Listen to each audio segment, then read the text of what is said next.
本次获得全球诺贝尔工程师奖的是苏梅。苏梅，28岁，全球精密机械生产奠基人，是世界工程师奖首位女性获得者。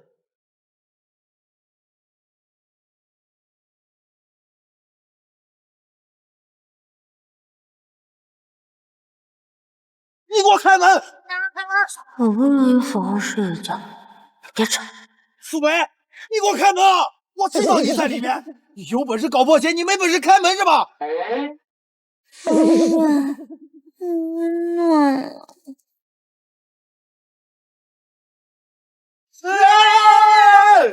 你谁啊？你怎么在我床上？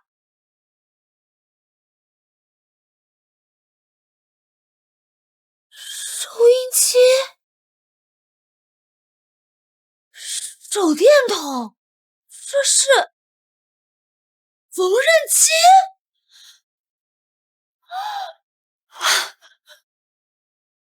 金川机械厂的工友们，大家早上好！今天是1982年。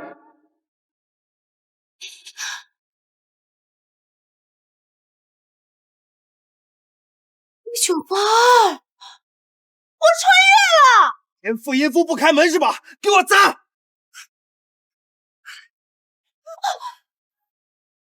好你个苏梅，咱俩可是订了娃娃亲的，你居然趁着我加班搞破鞋睡野男人！对，搞破鞋，睡野男人，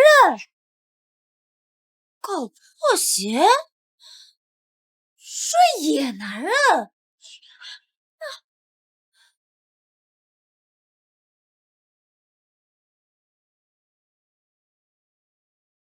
玲玲，咱们俩这么污蔑他俩不太好吧？你想跟苏梅退亲，我爸这个副厂长想赶走秦建川，他俩是在一起，一个不守妇道，一个败坏厂风，醒来都得滚，一举两得啊！还是你聪明。那解决了他俩，咱俩的婚事是不是也该定？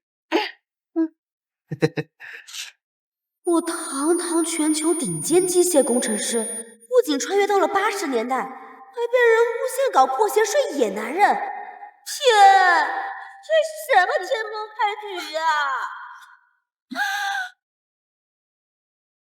大家可都看见了啊！是他苏梅偷野男人在先，我要跟他退亲。说话归说话，跟女人动手算什么本事？这倒霉蛋不仅长得帅，还是个有担当的。看来穿越大神也没亏待你。秦建川，你身为指导组长，刚来我们厂1天就搞破鞋，睡别人媳妇儿，现在还想打成不成？就是，工友们绝对不能让这对奸夫淫妇破坏咱们秦船长的风气，把他给我抓起来！就是，把他们抓起来，到流氓罪，就让他们把牢底坐穿。对，牢底坐穿。愣着干啥？快想办法！你想当流氓？慢着，慢着，我们不是流氓，她是我老婆。对，我是他未过门的媳妇儿。你放屁！明明是咱俩订了娃娃亲，厂里的人都知道，是吧？大家？对啊，我们都知道。你们知道个屁！包办婚姻是封建糟粕，我们是新时代新青年，就应该抵制封建包办婚姻，积极响应新时代的号召，自由恋爱。你这是强词夺理！你信不信我到厂里面告你去？我倒要问问领导，两个成天把封建思想挂在嘴边的人，是怎么当上车间主任和宣传科长的？你少拿领导来吓唬我！只要没领证，你们就是流氓罪！你挡在这儿，我们还怎么领证啊？闪开！走，领证去。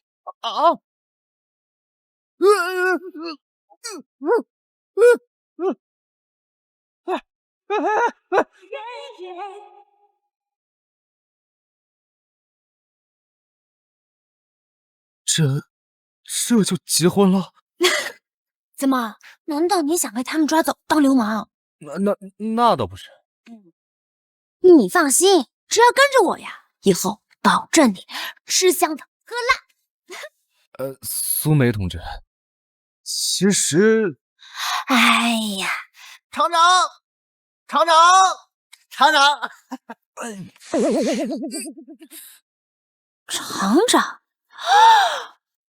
你就是新来的厂长？厂长，我说是厂长，这是我自家养的走地鸡，熏肉可香了，特意拿来给你们尝尝。还给我吧。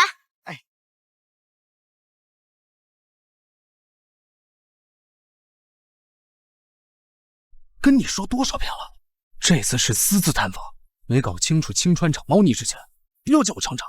这两个男人勾肩搭背的，对着我嘀咕什么呢？好的，厂长。这是厂里分的房子的钥匙。话说，你真的刚来就和那个女工领结婚证了？怎么，这事儿我还要向你汇报？不，我哪敢呢？难道我只是传宗接代？他们俩才是真爱。你呀，就给我好好的把今天外宾来访的事情安排好，千万不能出岔子，懂吗？懂，保证完成任务。紧急通知！紧急通知！外宾来访，请青川机械厂全体工友速到厂门口迎接，速到厂门口迎接。外宾？怎么这么快就到了？欢迎欢迎，热烈欢迎！欢迎欢迎，热烈欢迎！欢迎欢迎，热烈欢迎！欢迎欢迎，热烈欢迎！欢迎欢迎，热烈欢迎！欢迎欢迎，热烈欢迎！欢迎欢迎，热烈欢迎！欢迎欢迎！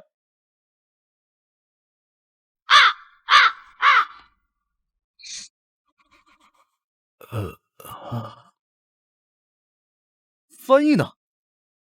操死！秦组长，翻译的车坏路上了，一时半会过不来，要不你先顶上？我也不会呀。不会吧？市里调来的指导组长，居然是个连外语都不会说的土鳖呀！秦建川呀，这老厂长刚卸任，新厂长还没到，你可是我们这里最大的官呀！这次外宾活动要是接待不周，咱们1年的指标都达不到，你呀就等着滚蛋吧！就这还是厂里来大学生的，连英语都不会，真替厂里丢人。秦建川，你要是不行，就把指导组长的位置让出来，就是。要不我来？你会外语？那当然了，你可是什么呀？你该不会想说你会外语吧？苏梅，你上过学吗？认识字儿吗？知道英语有几个字母吗？你什么你呀？我们玲玲说的对，就你一个下级女工，别丢人现眼。这种事儿还得我们玲玲来。我告诉你，我们玲玲可是全场唯一一个留过学的高材生，光外国朋友都认识7、8个呢。你胡吹什么呢？我就上过几天夜校，英语就会那2句，什么时候去留过学了？待会儿别看露馅。哎呀，你爸不是让你赶走秦建川吗？一会儿你就瞎轱辘几句，反正他们也听不懂，到时候把责任推给秦建川，让他吃不了兜着走。你有把握吧？我可不像苏梅，啥也不会都敢上。你们呀，好好学着吧。Welcome, Mr. 瓦西林。My name is 吕玲玲。听到没？听到没？我们家玲玲这外语谁能比？那跟电影里边外国人一模一样。这玲玲说的就是好啊，比某些人强多了。苏梅，看到没？人家吕玲玲才是正儿八经会说英语，哪像你就会吹。哎，不对啊，这瓦西里先生怎么没反应啊？听不懂，当然没反应了。吕玲玲，你不是有8国朋友吗？难道你看不出来瓦西里先生是俄国人？你说什么？他是俄国人？瓦西里这名字一听就是俄国人呀！吕玲玲，我现在严重怀疑你有没有出国留过学。我当然留过学了，那也不能代表我哪国语言都得会说吧？那接待外宾的工作本来就是他秦建川负责，我们家玲玲那只是出于好心帮忙而已。就算出了问题，那也该他秦建川负责任。哎，秦建川，现在翻译找不来，你这个指导组长又不会俄语，你说怎么办吧？接待外宾的工作，你要是做不好，你就等着滚蛋吧。还有其他翻译？你们够了！这么光明正大欺负我们家老秦，当我不存在吗？苏梅，你跟我们好有什么用啊？现在的关键是没有翻译，怎么接待这批外宾？我们这也是在为大家的利益着想啊！就是了，别以为我不知道，你们2个就是想搞黄这次外宾接待，想让我们老秦下台。我告诉你，我偏不让你们人怨。别逞能，要是出问题了，我们俩都得受处分。放心吧，小厂包没问题。哎呦呦，苏雷，你不会想说你会俄语？用不着你操心，闪开。笑，你也不问问姑奶奶工程学博士是在哪国读的？他这么自信，不会真的会说俄语吧？得了吧，他连县城都没出过，会个屁的俄语啊！等会儿让他在瓦西里先生面前出了丑，我就立刻上报领导，让他和秦建川一起被赶出县川城。你行吗？别逞强了。订单的话，我可以再找的。放心，我一定会让你收这个订单。我当年可是一周参加了16个国家的学术研讨会，不就是几门外语？小厂轻松拿捏。나야도 라시 가 길이 왜 라시 댄스 마무요 이게는 많이 몽세티트 나좀 yaxshi bo'ldi. Suxanqas. Bugun jabochilar bo'lamiz. 这真的会说俄语啊？他不是没上过大学吗？他怎么真会俄语啊？没读过书，能把俄语说得这么流利，他还真是不可貌相。浩然哥，这下可让他出大风头了，咱们怎么办呢？别着急，我看他就会说这一句，刚好交碰上了。咱们再等等。 Biroq uni Dibay va Gurmaydan kelgan do'stlarim. Bularni birlikda ko'p vaqt ekan. Bularmi? Vaalaykum assalam. Vaalaykum 啊，原来还有2国的外宾吧？我就不相信苏梅什么国家的语言都会。只要他一个照顾不周，咱们就借题发挥，我看他怎么死。厂长，夫人快冻住了，这次合作恐怕要黄了。闭嘴！我相信他。 Assalamu alaikum. Vaalaykum assalam. Beglessen. 他居然同时跟3个外国友人都在交流。哎呦，哎，不是，这怎么什么语言都会呀？老秦，这是来自迪拜和德国的专家，想和瓦西里先生一起参观咱们厂，可以吗？可以，欢迎欢迎。瓦西里先生，跟我来。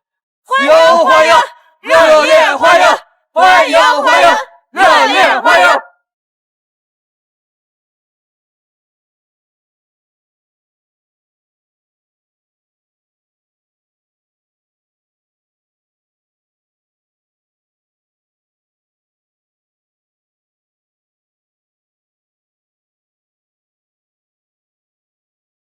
والله حبيبي كيف هذا وجزاك الله وبركاته والحمد لله. Aido gavis mishali midas文 wizakiri。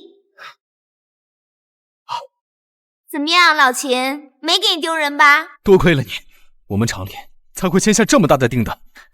好哥，这秦建川今天不仅顺利接待了外宾，还签下了大额订单，咱们以后再赶紧他可就难了。你放心，我怎么可能这么轻易放过他？这订单最后的生产，不还得看我这个车间主任吗？我可叫人安排好了，在他们的订单上做了手脚。什么声音啊？这不来了吗？邢组长，不好了，厂里出大事了！出什么事了？你慢慢说。我们车间刚刚看了厂里订单的图纸，我们厂根本就做不出来。你说什么？你把刚才话重复一遍，你刚说什么？我们车间刚刚看了厂里订单的图纸，这个螺栓的精密度太高了，我们根本做不出来。这可咋办呢？秦组长，赔偿金可是订单金额的10倍啊！这螺栓要是做不出来，那把咱厂卖了可都赔不起。签订单的时候那都不看清楚的吧？就是啊，秦建川，你只顾自己的政绩，不顾大家的死活。我看你今天怎么向全厂的职工们交代。哦，我知道了，就是你们2个人搞，你们就是见不得别人好。你有什么证据证明我们在搞？你这是污蔑！你现在跟他争也没有意义。老郑，把厂里的老师傅都请过来，让他们试一试。是。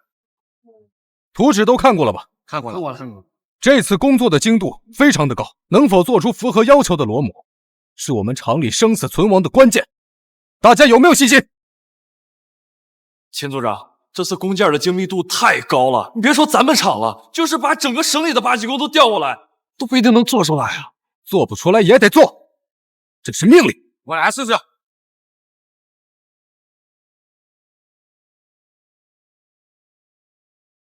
测。不是测螺栓吗？怎么插几个针呢？这是3针测量法，比很多电子仪器的。不过准有什么用？它才能造出来呀？大镜15.94，差距太大，不合格。我来。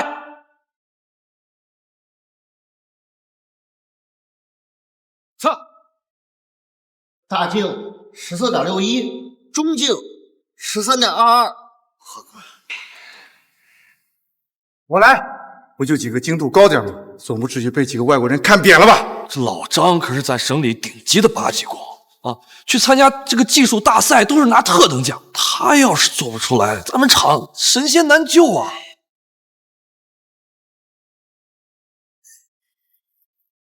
测。大镜14.544，有戏，14.544达标了。中镜呢？中镜12.179，在容错范围之内。关键时间还得看咱们厂老张。哎呀，这次咱们厂有救了呀！好人哥，不会真让张师傅做出来了吧？这怎么可能？这可是全世界最精密的螺栓数据了，全世界能造出来的工厂不超过3家。就凭这几个老家伙，下辈子都别想造出来。接着测。小镜12.58，不合格。哎，老了，不中用了。秦组长，这3位可是咱们厂里面经验最丰富的老师傅，连他们都完成不了，咱们厂不会真的完了吧？秦建川，你签合同的时候螺栓数据都不看清楚，连累咱们厂的所有工人都跟着你一起倒霉。这螺栓你要是做不出来，你就等着坐大牢吧。这怎么办？不就是螺栓吗？我来。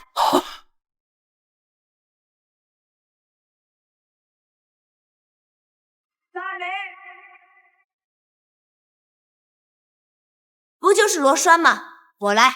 兄，这不是刚才出尽风头、精通多国语言的苏梅吗？3位8级老师傅都做不出来的东西，你一个低级女工也不怕把牛皮吹破了？是不是吹牛？试试不就知道了。外语我的确不如你，但做螺栓，你一个低级女工，你懂什么叫精确到丝吗？啊，说了你也不懂，等着，瞧好了。哟，我一个机械工程学博士，摸机床车螺丝的次数，简直比吃饭还要多，好吗？说大话谁不会呀？等一会儿你做不出来，我看你怎么交代。哎，快嘞，这也太老古董了吧！好在姑奶奶当年为了写论文，把各种时代的机床都研究了一遍，不然今儿就真的丢人。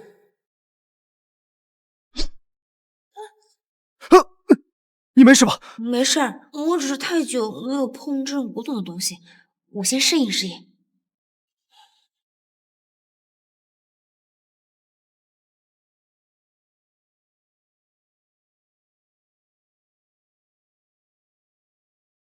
苏梅，你的手受伤了，况且这种精度的螺栓加工确实很困难，你别逞强了，一切后果我来承担，我不会连累你的。没事，放心吧，老秦，我可是机械生产队的祖奶奶，纳米的技术我都不在话下。这种玩意儿呀，对于我来说就是小儿科。哎呦，苏梅，我劝你呀，别逞能。只要你愿意带着秦建川一起滚出青川厂，你们2个造成的损失就不让你们承担了。你做梦！这螺栓非做不可。苏梅，既然你这么执迷不悟的话，你敢不敢跟我打个赌啊？你要赌什么？如果你做不出合格的螺栓，那么你们就要承担这次订单30万的违约金，而且我还要你和你男人秦建川一起滚出青川厂。那你们要是输了呢？你要是做出来了，我这个车间主任就不做了。我这个宣传科长我也不当了。好，这可是你们说的，我可没逼你们。一言为定。手受伤了，还在这丢人现眼呢啊！手都抖成那样了，还有脸做这么精密的工作？做精密部件最重要就是手稳，手都是那样，开什么玩笑？放心走，我相信。老秦，别看我，看豆豆，加油！简直胡闹！这进刀量太快，机器会烧坏的，快让它停下！让他继续做吧，出了事情我负责。这是张母做一下。不懂就别说话。怎么了，老师傅？苏梅用的是精细整形锉。什么整形？不就是乱错吗？你懂什么？这是顶级专家才会有的手法，需要几十年的经验和积累才会有的专业手感，多一下少一下都不行。他怎么可能会那么精密的技术？我看呐，他就是装腔作势、哗众取宠吧。我12岁进入天才班，15岁考取国家1级复试，22岁设计制造3纳米。这种精密度螺栓是我幼儿园的课。什么狗屁天才班呀！你从小跟我一起长大的，那连这个镇都没出去过。苏梅，我劝你还是别装了，赶紧赔钱滚蛋吧。哎呦，装不下去了吧？这吹牛逼虽然不要钱，但是他丢脸。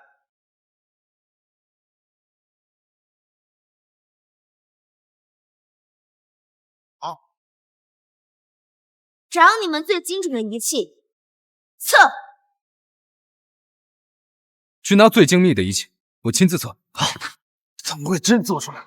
怎么可能？那可是世界精工级螺栓，全省的8级工加一级都做不出来。她一个低级女工能做出来个屁！对，只要数据达不到交付标准，他跟秦建川照样得滚蛋。老秦，怎么样了？秦组长，到底怎么样啊？秦建川，你该不会是因为苏梅是你老婆，所以你包庇她，你不敢说出来测量结果吧？苏梅虽然是我老，但她也是青川厂的一员。这枚螺栓，大径14.5，中径12.68，小径10.57，分毫误差。什么？不可能，这不可能！秦建川，你作弊！我要重新测量。真的这么精细？你是怎么做出来的？你明明才入工厂1年，怎么可能做出来比几10年老师傅都精细的螺栓？你想知道吗？我凭什么告诉你？把这枚螺栓交给瓦西里先生，告诉工厂可以开工了。太好了，太好了！好人，好大哥，好车间主任，愿赌服输吧，把你车间主任的位置老老实实让给我家那人。苏梅，你好啊，我知道了，你这是偷工，你偷工我们车间老师傅，你才做出来的。我21世纪高级工程师，我还偷工？哦，我知道了，你就是想赖账，根本就不想把车间主任这个位置让出来。我这个车间主任，那可是吕副厂长亲自任命的，你一个老娘们儿，你凭什么？你瞧不起娘们儿啊？妇女能顶半边天，同志们，你们说是不是？对。好，你们给我等着！哼！我宣布，车间主任的位置是我们老秦的了。哇，这就是厂里给咱们分的房子，不错呀，比单身宿舍强多了。以后啊，这就是咱们的家了。走，进去看看。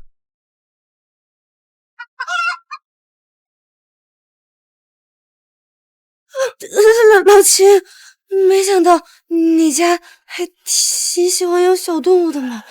这个杨正，叫他安排个住处，搞什么乱七八糟的呀？啊，对，这些都是我养的。我们去那边看看。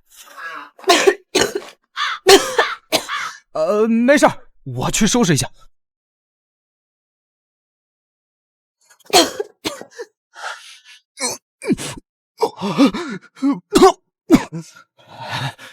要不咱们还是去食堂吃吧，应该有一点剩菜剩饭。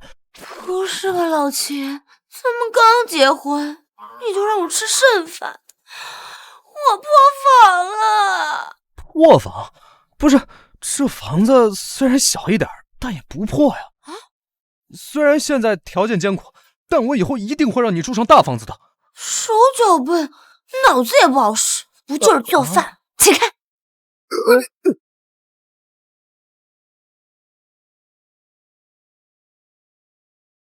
让我来。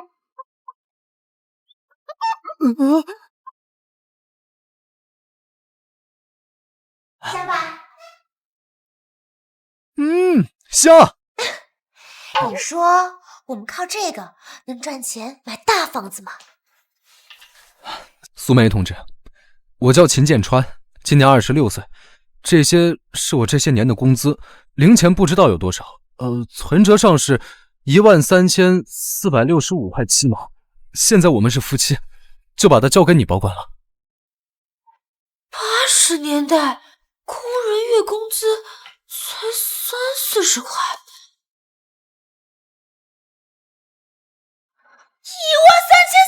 ，13400多，这哪是钱呀？这分明是2套京城4合院啊！不对呀、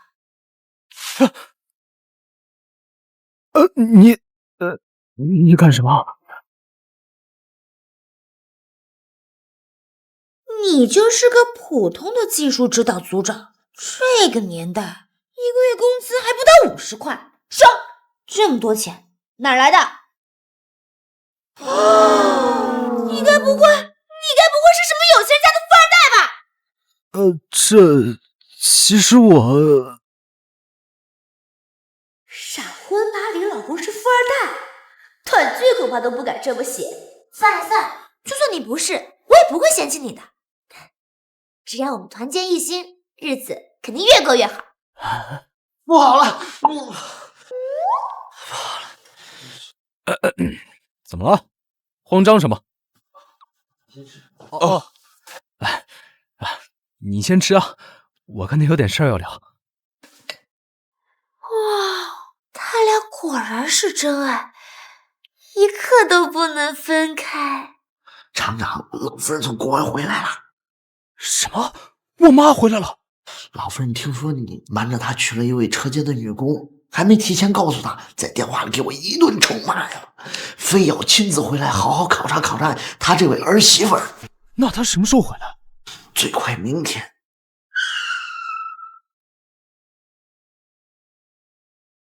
王妈，建川的新媳妇儿是住这儿吗？没错，老夫人。我倒要看看是什么样的女人，把我儿子迷的连他这个亲妈都不认识。妹子，你听说了吗？咱那还没露面的新厂长跟咱们车间一名普通女工领证呢。还有这事儿啊？你们聊什么呢？关你什么事？你先说。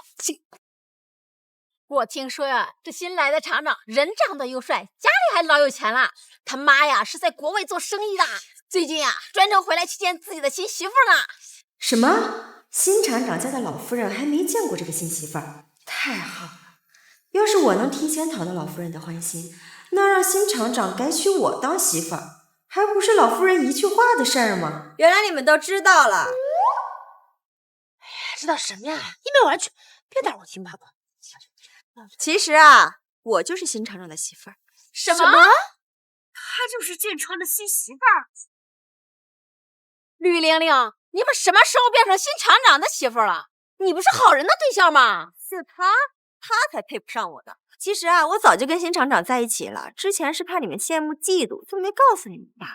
你拉倒吧，就你长这样，新厂长能看得上你？就是，我看啊，他就是看人家好人的车间主任被撤了，这才把人家给踹了，自己啊好去攀附新厂长。翻，你们继续翻，我看到你们就是羡慕嫉妒。这瓜子儿啊，吃的我真口渴。不吃了。苏梅，你什么意思啊？告诉我，等我老公上任新厂长，我第一个就把你赶出秦船厂。唉，那等你当了厂长夫人再说吧。你笑什么笑？你们一群低级女工有什么资格笑我啊？吕玲玲，你现在还没当上厂长夫人呢，就嫌弃上我们普通女工了？我嫌弃你们怎么了？我可是要当厂长夫人的。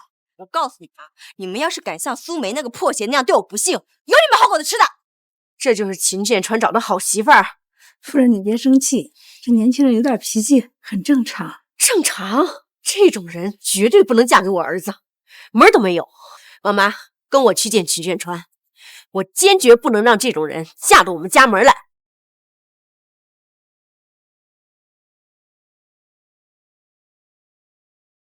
厂长，出大事了！厂长，出大事了！出什么事？老夫人来了，刚下车直奔宿舍见您媳妇儿去了。那又怎么？我的亲厂长，您怎么一点也不着急啊？俗话说，自古婆媳难相处，他们头回见面，万一什么？我问你，你觉得苏梅同志能力怎么样？那没得说呀，夫人她有能力有手段，要不是她，咱厂的外宾订单也拿不下来呀。那你觉得她长得怎么样？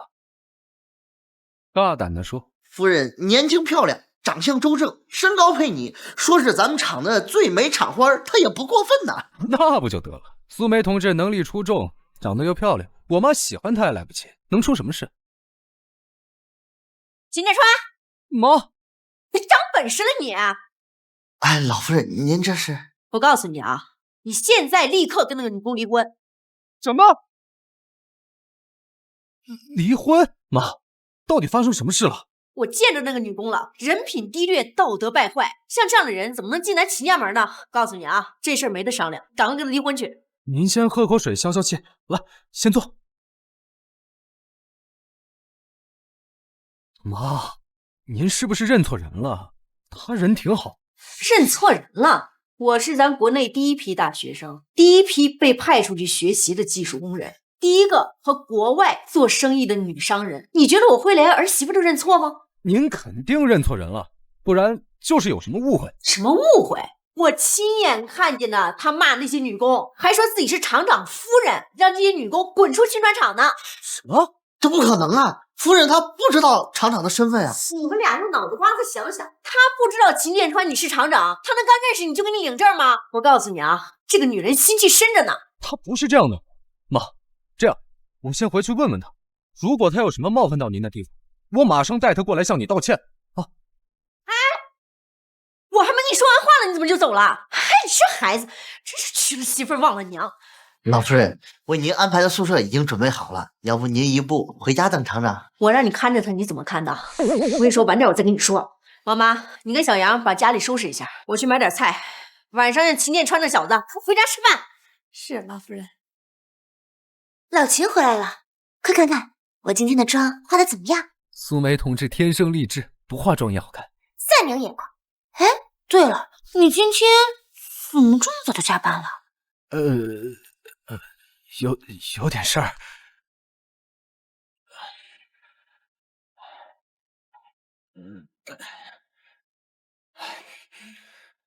苏梅同志，我有话要对你说。怎么事儿啊？这么一本正经的。我妈回来了，她想见你。什么？你妈回来了，还要见我？我妈今天好像见到你了，不知道为什么，好像跟你有些误会。你妈见过我，还对我有误会，什么时候的事儿啊？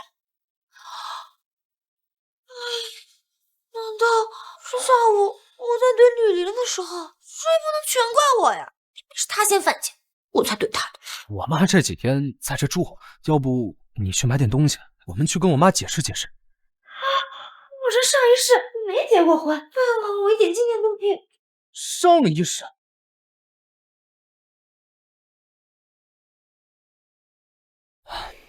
苏梅同志，你别紧张，我妈其实就是刀子嘴豆腐心，你要是跟她解释清楚了，你会发现她是一个很好的人。我不紧张，我现在就去。来，我先给你擦擦。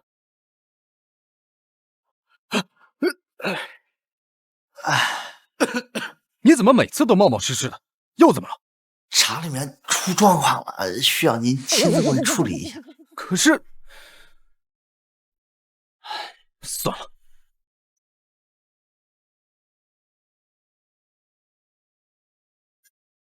这是我妈的地址，你先去，我忙完了再来找你。老秦，你个逃兵！算了，狗媳妇儿迟早要见爹的啊！只要我东西买的够多，我不信我这婆婆还会伸手去打下人。你好，请问一下，这有呢子料子吗？只有上面这些。这个多少钱？1块3。这个呢？这个1块2。你这个都不是纯羊毛的，这里面还有人造毛呢。你看能不能便宜点？我准备啊，给我们家保姆啊做个大衣。就这个价，你爱要不要？哎，我说前面的，你磨磨唧唧的干什么呢？啊！我看你身上穿的的确凉的吧，还对保姆做呢子大衣，你就在这吹吧你！你买不买？买了就掏钱。就是要买赶紧掏钱，不买啊赶紧走，别在这耽误人家做生意，后边排着队呢。不好意思，我的钱带的不够。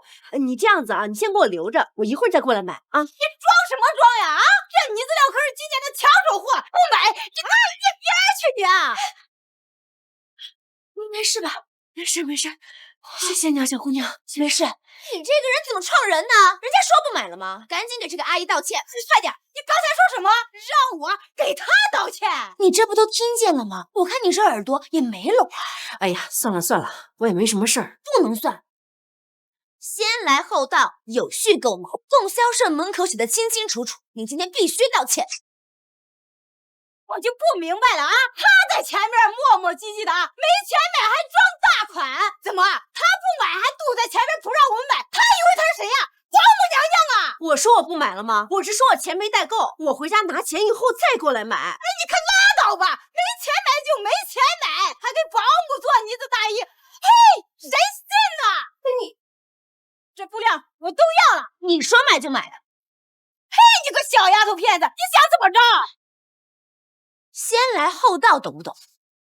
大姐，我刚才呢排在这个阿姨前面，这些呢子料呢我都要了，你看够不够？不够的话我还有。够了够了，还得找你钱呢。给，找你钱。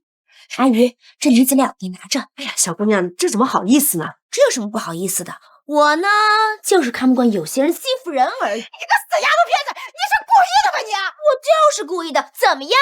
我打死你！阿姨，您拿着吧。好，谢谢你了。我叫白梅，你呢就叫我白阿姨好了。你叫什么名字呀？你是咱们厂区的吗？我叫苏梅，是金川厂的一名女工。哎，你们吓死我了！你们小苏这姑娘啊，真不错，当是我儿媳妇就好了。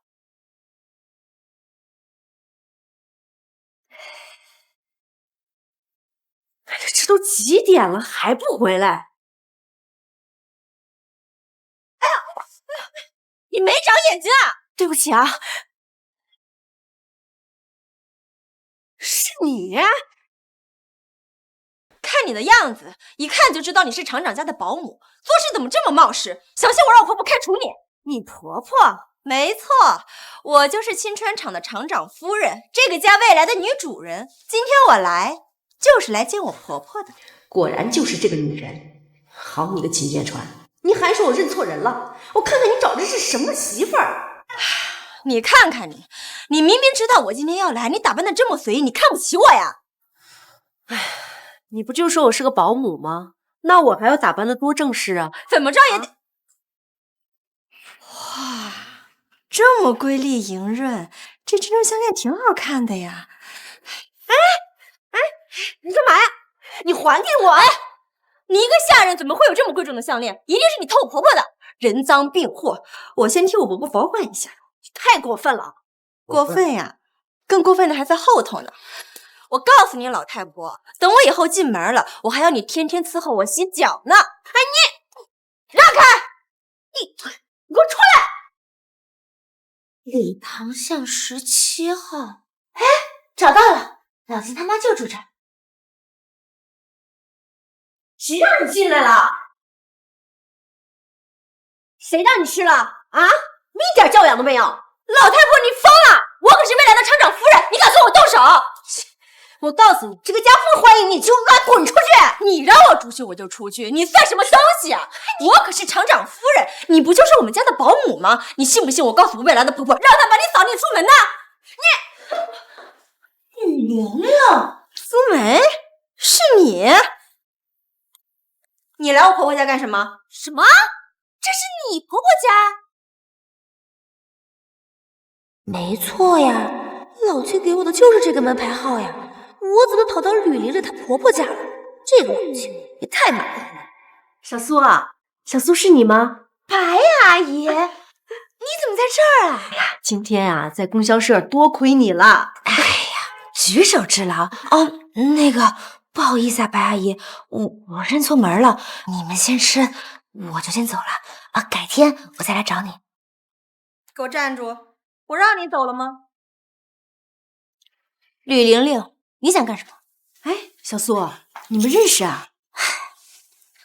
当然认识，白阿姨，吕玲玲可是我们青川厂副厂长的女儿，还是厂花呢。可惜啊，就是眼神不太好。对，我看她眼神也不太好。你说谁眼神不好？苏梅，我看你就是眼红我。我眼红你？就你这挑男人的眼光，保不准呀，新厂长是个嘴歪眼斜、左手六右手七的。我眼红你，给他当免费保姆啊？你什么你呀？这都算好的，万一年龄大当你爹，我眼红你，给自己找个便宜爹，给他养老去。你放屁！新厂长是高材生，年轻的很。年轻情那就更不靠谱了。俗话说得好，男人一有钱就变坏，到时候职场潜规则把车间女工都糟蹋了。哎呀，到时候你头顶着青青草原，那不成为全场的笑柄呀！小苏啊，你们新厂长可能也不是你说的那个样子吧？哎呀，白阿姨，你就是心里太善良了，不知道人心险恶。这有钱的男人都不是好东西。厂长，是不是夫人骂你了？苏梅，你敢骂我老公？你过门了吗？就叫别人老公？我就骂了怎么着？有本事打我呀！老娘忍你很久了，你个泼妇！多有活力的姑娘啊，既正直又大方，这才该是我儿媳妇儿。建川那个兔崽子，必须让他离婚。我不跟你一般见识，你给我等着！等等，你还要干什么？你刚刚这么对白阿姨，没有一句道歉，就这么走了？我就这么走了，我看谁敢拦我！绿玲玲，就当你给白阿姨磕头道歉啦，怎么样，白阿姨？小苏啊，就按你说的办啊。好，你走吧。好，你们给我等着！让开！哎，小苏，来，快坐快坐。今天呀，多亏你了，你先坐着休息一会儿啊，一会儿儿子回来了，咱们一块吃个饭。那个阿姨，我还有事，我就先走了。哎呀，走什么呀？你看饭都做好了，一块吃个饭嘛。白阿姨，其实我今天来也是为了来见我婆婆的。小苏，你结过婚了？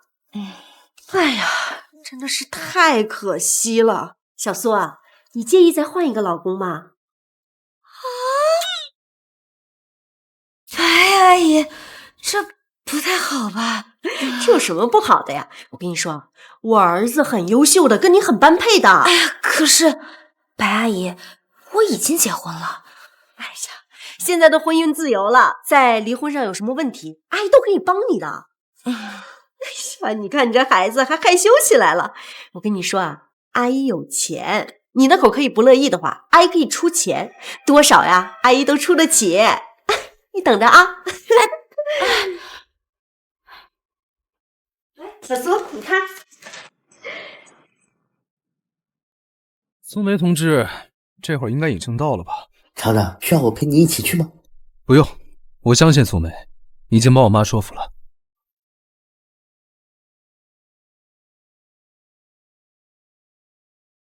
小苏啊，你要是乐意的话呀，阿姨就把这些当成见面礼送给你了。这就是土豪的烧饼吗？这也太好了吧！小苏，你看怎么样？我多想抱着这些宝贝天天睡觉啊！阿姨，有道是贫贱不能移，威武不能屈。我老公他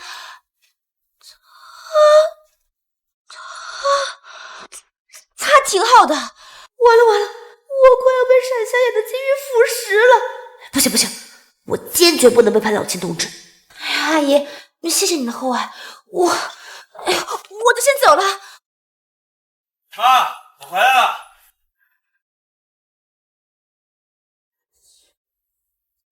妈，我回来了。你可算回来了。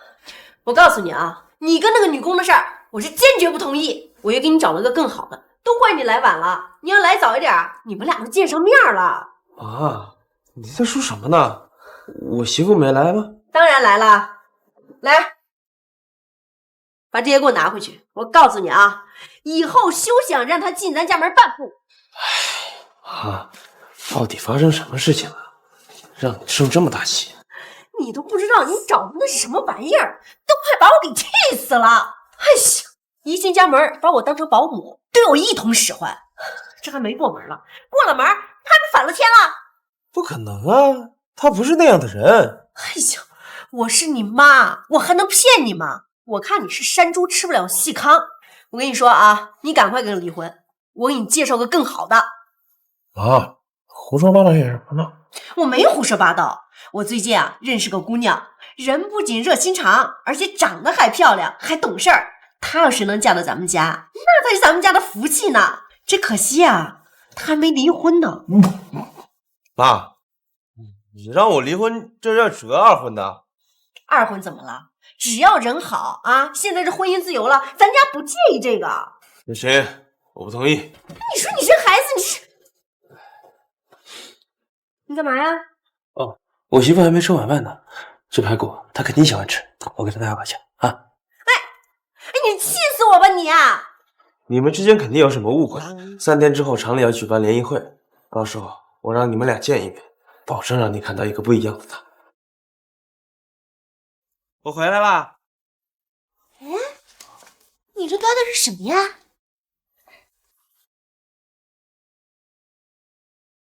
哇，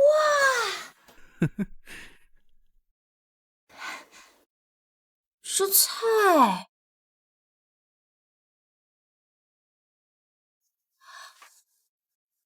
这盆儿看着好眼熟啊！什么眼熟啊？哦，没什么。好香啊！香吧？我就知道你爱吃，特意带回来给你的。来，快尝尝。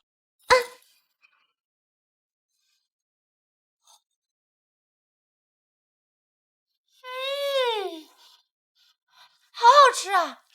好吃就多吃一点。今天没发生什么事儿吧？今天有事。难道苏梅跟我妈打起来了？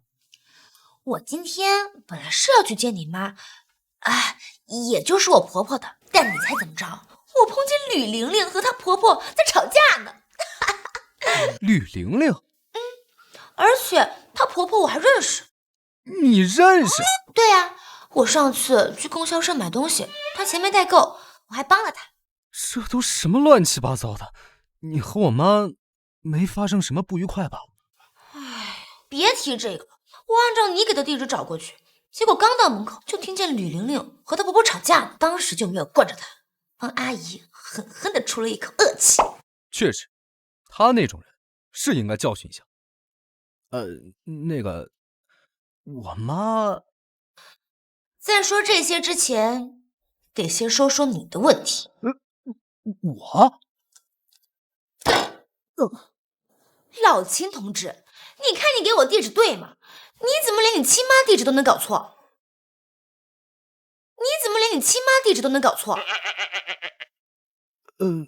这地址对的呀。那就是我找的地方错，不应该呀。算了，先不提这个了。啊，对了，听说咱们厂里要开联谊会。你消息这么灵通啊？那当然，我可是青川厂的八卦小能手。苏梅同志，八卦是不对的啊！八卦是封建文化的糟粕，你在外面可不能这么说。此八卦非彼八卦。算了，跟你说了你也不会明白，你就说咱们厂里是不是要办联谊会？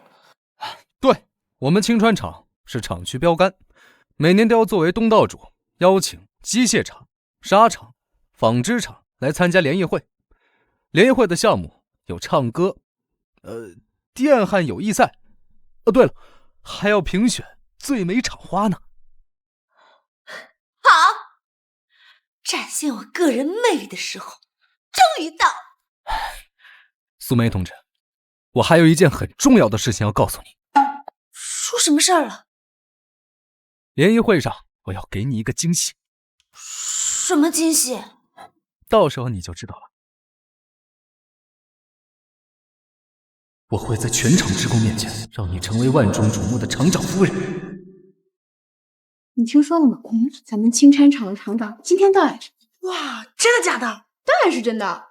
哎，真可惜，这种好男人分不到我喽。你们呐，你们就别想了。吕玲玲，你这话什么意思啊？我啥意思？我的意思是，青川厂长今天是来看我的。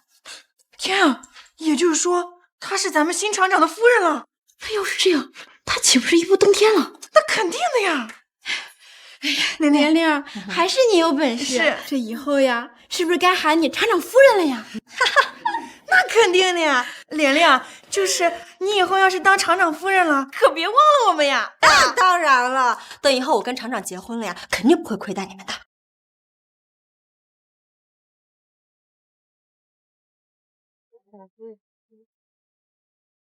夫人，您这是？秦建川的媳妇儿不是说我是保姆打扫卫生的吗？哼，我今天就要演给他看。哎呀，夫人使不得呀！您儿子是我们的厂长，您是我们厂的老佛爷，您这是少废话！我今天要在我儿子面前揭露他的真面目。哼！浪奔浪流，萬里滔滔江水永不休，淘盡了送。呀，玲玲，你这新鞋真好看，是吧？这外国货。哎呀，还有这衣服，这衣服也真好看。可不呢，这个费了我老多钱呢。我还没呢，这是贵的，可贵了呢。谁？臭保姆又是你！老不死的，你没长眼睛啊！我不是故意的，不是故意的。我这身衣服可是新买的，几十块钱呢。你伺候我婆婆一个月有10块钱工资吗？把你卖了都赔不起。岳玲玲，你还认识扫地的呢？什么扫地的？她就是厂长家的保姆，专门伺候我婆婆的。哎，原来就是厂长家的保姆呀。你曾经对我说，你永远爱我。臭不要脸的，我跟你说话呢。吕玲玲，干什么啊？小苏，哎，阿姨，你可算来了，你没事吧？吕玲玲，你身为青砖厂宣传科长，在大庭广众之下欺负长辈，你还要不要脸？苏梅，我劝你少多管闲事。我教训我家保姆跟你有啥关系啊？啊，你一个低级女工，难不成还想替个臭保姆出头不成？保姆怎么？低级女工怎么？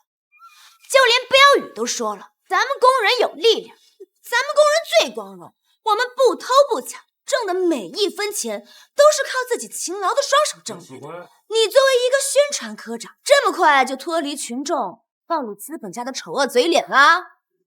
跟我一个脾气，这个儿媳妇儿我必须拿下。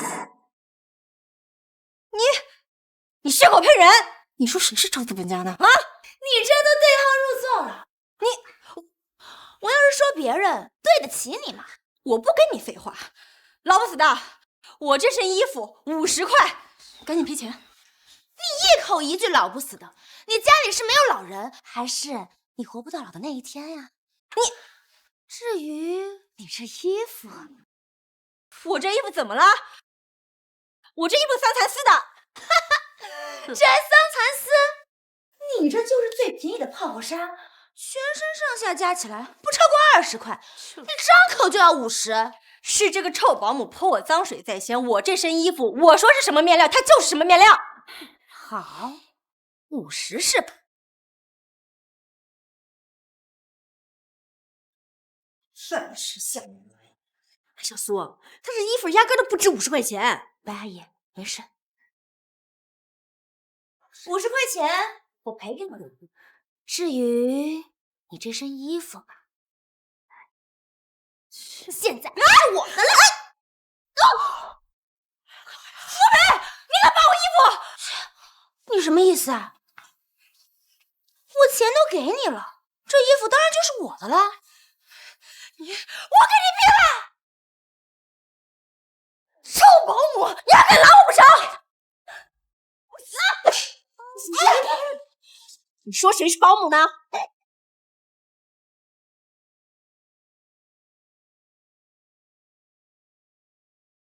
吕玲玲，睁大你的眼睛看清楚，我是厂长他妈，你未来的婆婆。你是厂长的亲妈？这厂长的妈也太低调了吧？你知道什么呀？人家这叫微服私访，其实人家想自己私下了解，为了儿媳了解啥样呗。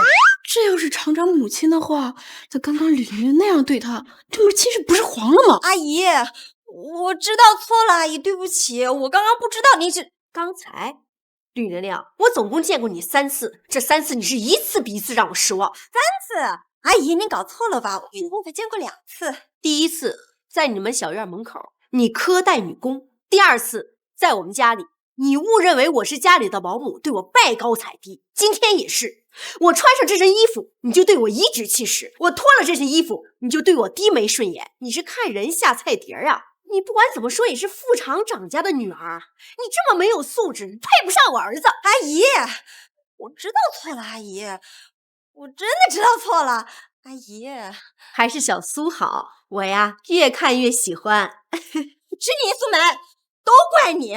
我告诉你，不管阿姨同意不同意，我都必须要当上厂长夫人的。我到时候没你好吃。照你这么说，你还真是厂长女朋友？不可能，我早就怀疑了。我儿子的眼光没那么差，估计你是在做白日梦吧？连我儿子是谁都不知道。谁说我不知道的？那你说新厂长叫什么名字？什么你啊？你跟我儿子处对象，连我儿子叫什么都不知道吗？这吕玲玲可是在咱青春厂都传遍了，说她是厂长女朋友呢。真没想到吕玲玲还这样的人，说自己是厂长的女朋友，是未来的厂长夫人，连人家名叫啥都不知道呢。不是的，阿姨，我不是要冒充您儿子的女朋友的。其实我是那你是什么呀？我是太想进步了。对，我太想进步了，阿姨，太想进步。全场的女工都想进步，可是也没谁进步到想当厂长的女朋友。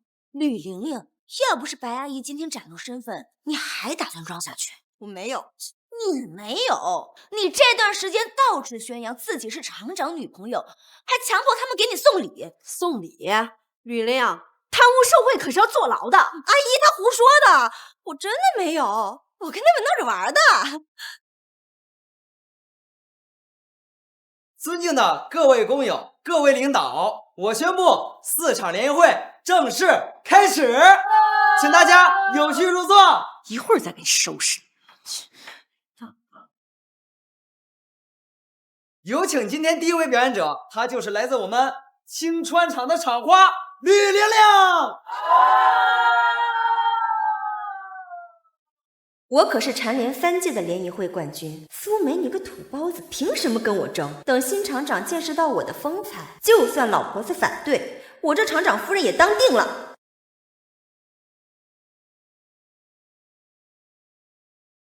夏天，夏天悄悄过去，留下小秘密呀，兄弟呀，兄弟，不能告诉你。你别说，这李玲玲唱歌还真不错啊。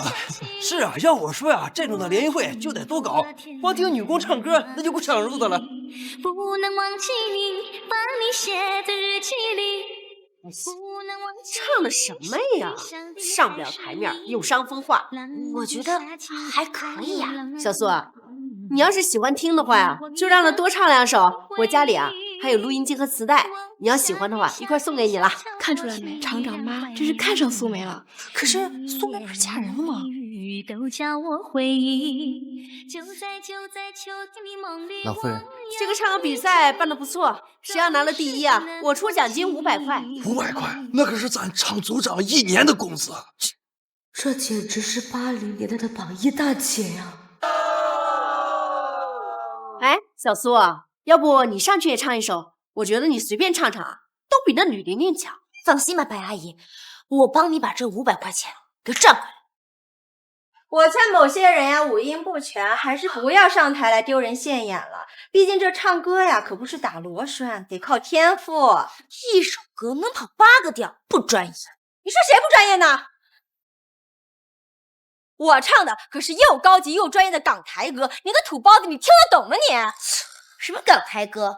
我让你看看什么叫人外有人，天外有天。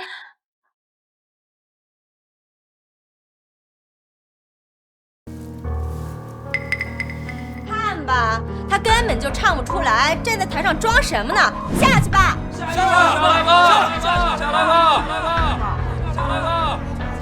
小苏，你放心大胆的唱，阿姨呀、不会因为你唱的好不好而不喜欢你的啊！加油！唱不出来还装可怜，真有心机。我看厂长就是被你这样的心机骗到手的。这是脑子进去太多了，一时间不知道唱哪个好。下面请听我唱这首歌。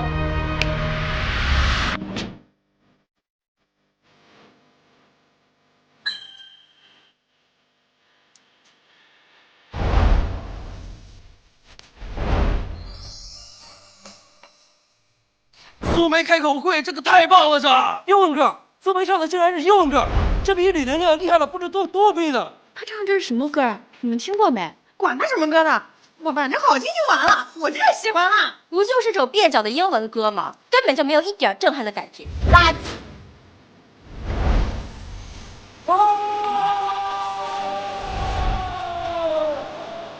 苏梅是当之无愧的联谊会歌王啊！这吕玲玲唱的是港台歌，这苏梅唱的是英文歌，真好，厉害呀！这个小苏啊，真是人美心善，歌也甜，我是越看越喜欢。不比您喜欢，您儿子更喜欢的不得了。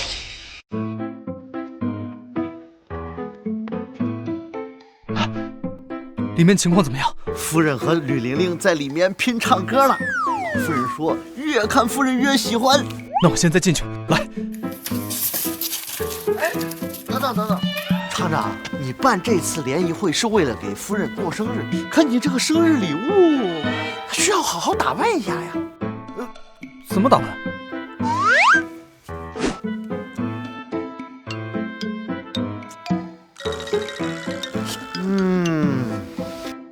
这好看吗？您放心，夫人绝对会喜欢的。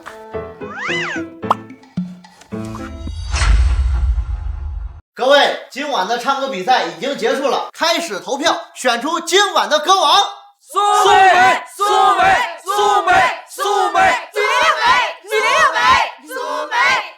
好，我宣布，今天联谊会歌唱比赛奖金获得者就是苏梅。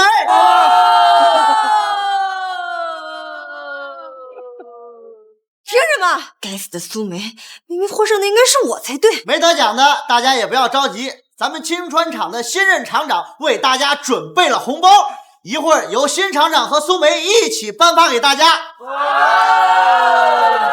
什么？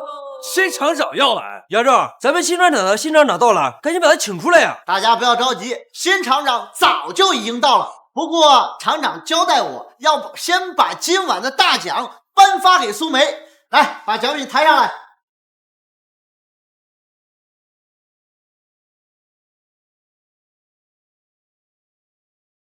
哎，奖金不是500块钱吗？怎么拿这么大的箱子装？就是这么大，装神弄鬼，我倒要看看里面到底有什么。这礼物是苏梅的，当然苏梅亲自开了。苏同志，你亲自开吧。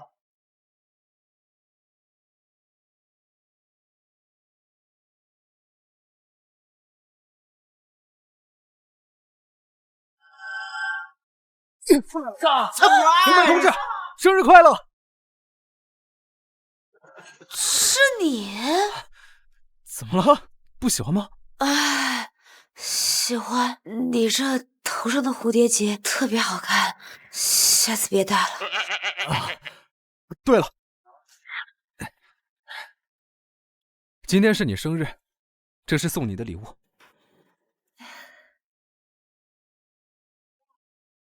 哇，是一只金镯子，看这金镯子是老工艺啊，这不会是秦指导员的传家宝吧？这小兔崽子啊，这长大以后啊都会拱白菜了，不枉费我的一片苦心啊！对了，还有这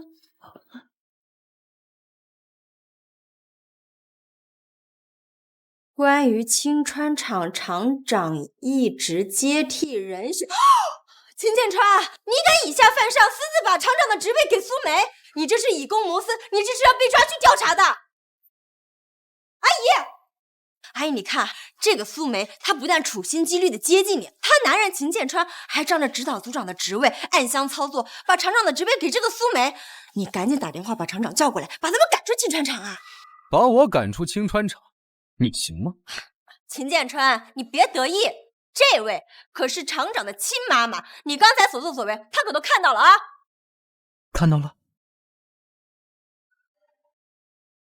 哼，等待会儿新厂长来了，你就吃不了兜着走。不管是谁来，这青川厂厂长的身份只能是苏梅的。老秦同志，你什么时候这么厉害，能够决定厂长的任职了？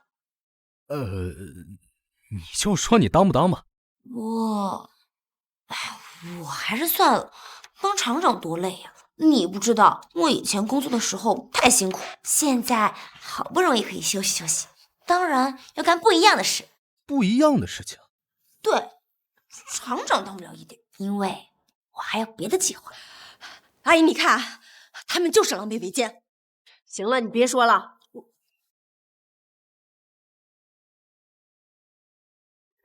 青川厂呢，是我家那口子建的，一来是为了造福青川县，二来呢是为了祖国的建设添砖加瓦。至于厂长这个位置啊，那是谁有能力谁来上。小苏，你想当厂长吗？如果你要想当的话，我现在就任命你。不了，我还是想我们家老秦，好好养我。这就对了，咱们女孩子家的不受那拐人的罪，你呢就负责漂漂亮亮的，其他的事啊交给我儿子就行了。你儿子？厂长是白阿姨的儿子，从广义上来说呢，咱们厂里的员工都是他儿子，是吧？对。个小兔崽子，好好照顾好小苏啊！你要敢欺负他，我才收拾你。我疼他都来不及呢，怎么会欺负他呢？你说是吧？秦建川，你什么你？我心疼我媳妇儿，有问题吗？你别得意，我告诉你，我爸爸是副厂长，只要有我爸在的一天，你们就别想乱来。我以我爸副厂长的身份告诉你们，你和苏梅被开除了。以你爸副厂长的身份，看来你还不知道啊。知道什么？吕正刚在职期间行贿受贿，挪用青川厂货款，情节特别恶劣，已经被带走调查了。什么？副厂长被带走了？昨天晚上厂里面有警笛，我还寻思是谁打架了，弄了半天副厂长被人带走了。要我说，早就该调查了。他来咱们青川厂这么多年，捞了不少钱，损害的可都是咱们工人的利益。秦组长做得对，对，办得好，对。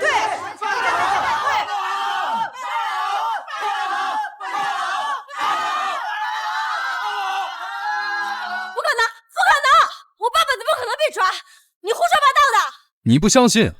杨秘书，把东西拿出来吧。这些是他在职期间的部分赃款，就作为青川厂的福利，一会儿由苏梅发放给大家。真的？老秦说的还有假，大家快排队到杨正这儿领钱吧！大家快排队到杨正这儿领钱吧！别急，排队，都有啊。好，是，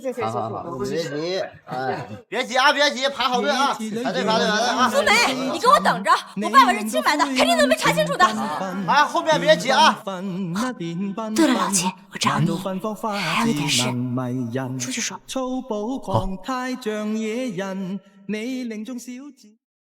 苏梅同志，你不是有话要跟我说的吗？到底是什么事儿啊？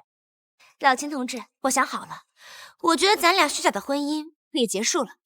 你要离婚？是我哪里做的不够好吗？还是你心疼那些发出去的钱，我可以赚回来的？钱不钱的无所谓，主要是因为什么？主要是咱俩结婚是缓兵之计。其实我知道，当初你跟我领证是怕我被别人说闲话，但这个事情已经过去很久了，我觉得咱俩也该追求各自的幸福了。你不会是有……对，所以咱们和平离婚，你也能趁大好时光再找个对象。你真的有别人了？那人是谁啊？是白美，白阿姨。啊！是白阿姨的出现提醒了我，作为新时代女性，坚决不能依附男人，应该紧跟潮流，做自己。你吓死我了，我还以为你真有别人了呢。所以我决定了，我要辞职。你只要不离婚，你干什么我都支持你。啊，对了，还有一件事，你明天能不能帮我把咱们厂区门面房给租下来？你要做生意啊？对。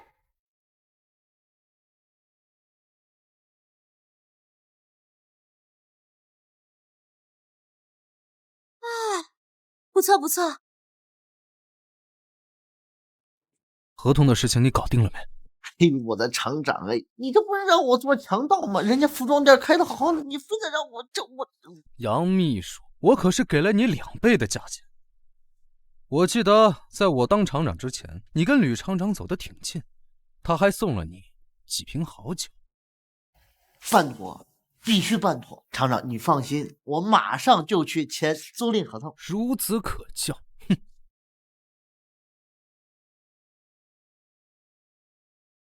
苏梅同志，我去那边看一下。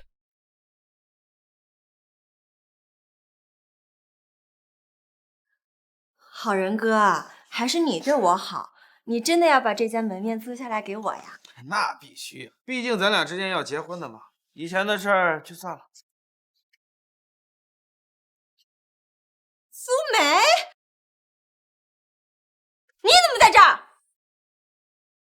我为什么不能在这儿啊？我知道了，玲玲，他就是来买衣服的。苏梅，你别以为你跟了秦建川那个指导组长就能在厂区横行霸道了。我爸爸配合调查已经出来了，至于这个服装店是我的，你赶紧走人。这服装店是你的？没错，我已经替玲玲盘下来当结婚彩礼了。胡说八道！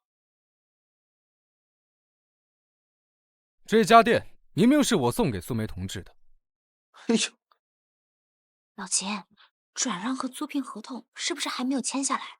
你放心，一会儿杨秘书就会把合同送来。哎呦，吹，接着吹！早让我就跟房东商量好啊，玲玲，一会儿服装店老板一到，咱们势必就把这个店给他拿下。别理他，看一看服装有什么。雨玲玲，你干什么？别碰我东西！没听到好人哥刚刚说了，这家店他已经盘下来给我了。给你？谁说的？给你？谁说的？老秦，合同都好了，转让租赁都在这儿呢。苏梅同志，从现在开始，这家服装店就是你的。好人，你不是说房东一会儿来，这服装店肯定是我的吗？意外，玲玲，苏梅，你不要以为你拿着合同，这服装店就是你的了。我告诉你，在咱们厂区开服装店，那可是服务工友的。当然不是，我开这个服装店也是为了服务工友的。吹，你接着吹。你会设计服装吗？你怎么就知道我不会做呢？我知道，我盘下这家店，你们心里面不服气，不过没关系，我会让你们心服口服的。杨秘书，到。今天是休息日，麻烦让所有休息的员工来服装店集合，我为他们免费搭配服装，再一人送1条丝巾。不要打了，我们来了。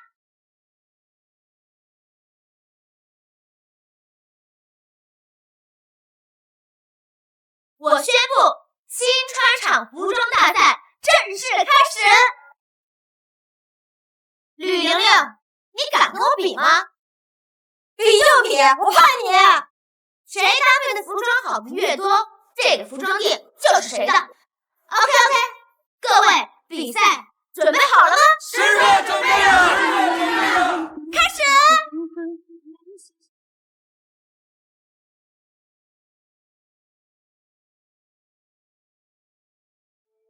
Yarsag'inchi yomonda, joni bo'lsin omonda.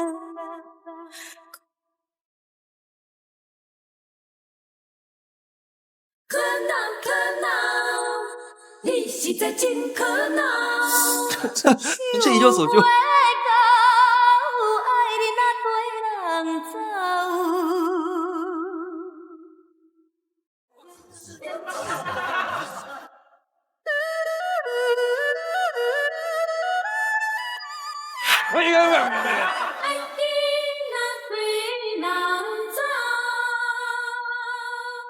哎呀，没眼看了。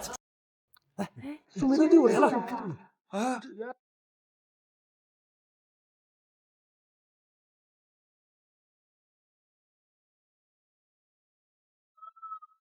哇，苏梅，你这搭配的也太漂亮了！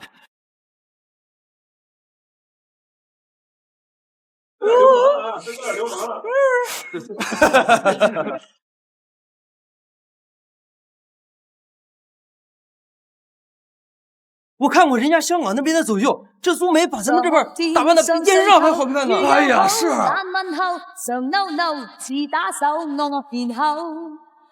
但这天上抬头，怒笑打扮的比电视上还好看呢。哎呀，是啊。苏梅，你怎么搭配这么好看？漂亮啊！闭嘴！我不服，这次我们比男的。比就比，这男的也能比？到时候输了可别哭鼻子哦。这次得按照我的规矩来。你刚才选的模特好看，我的模特不如你，所以输给你了。这次男装你用秦建川，我用郝云。吕玲玲，你这意思是你家好人比秦组长好看呀？咋的？我比那秦建川少啥呀？那都是一个鼻子两个眼的，他不就比我高点吗？再说了，就我这条件，厂里多少女工想嫁我呢？就你这样的，在我们老家呀叫普信男。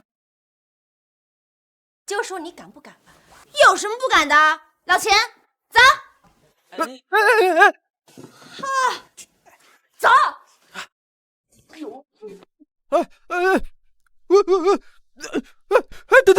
等一下，你这是干什么？帮你换衣服呀。这大庭广众的不合适吧？反正他都看不见。我。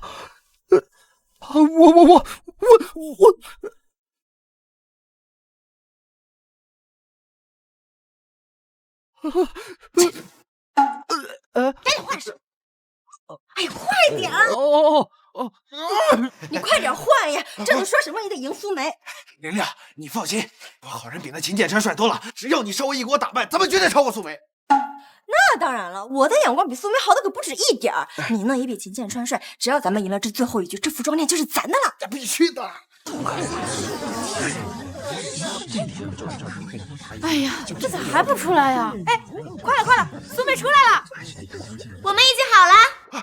快点换呀，咱们快呀！你先去宣布，你先出去宣布。我们也好了。苏梅，你就等输吧，我跟好人哥这次绝对赢定了。那先说好了，谁赢这家服装店就归谁。我是绝对不可能输给你的。OK， 各位，激动人心的时刻到了，让我们有请青川厂第一届服装大赛最后2位素人模特闪亮登场。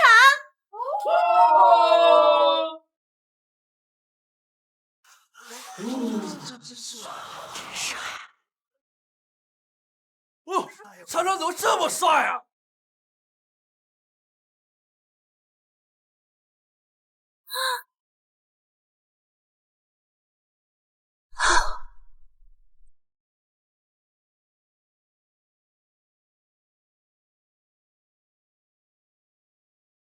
哇，这也太帅了吧！这也，哇，这是秦组长吗？好帅呀！这比俺们挂历上的男的还帅嘞，和电视里的明星一模一样。那是我们家老秦身材条件好，随便捯饬，那绝对是全厂区第一花美男。李玲玲，你家好人咋还不出来啊？这是服装比赛，你家好人模特要是不出来，我们还怎么投票呀？对呀，看就看，我这套搭配可是全场区独一份儿。好人，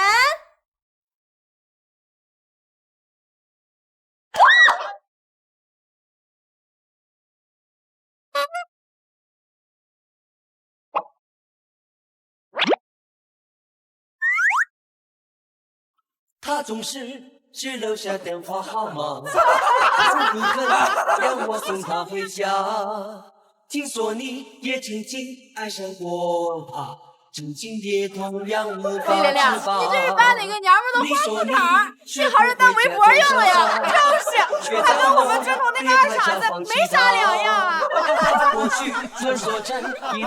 位，我宣布青川厂第1届服装比赛进入到最后投票环节，大家可以开始投票了。这还想啥呢？哎，你们苏梅零封了吕玲玲，各位工友，从现在开始，这家服装店就是苏梅的了。各位工友不会有什么意见吧？没有。苏梅，以后俺们都去找你买衣服，你可要把俺们打扮的都漂漂亮亮的呀！好啊，欢迎你们以后常来呀！打死你！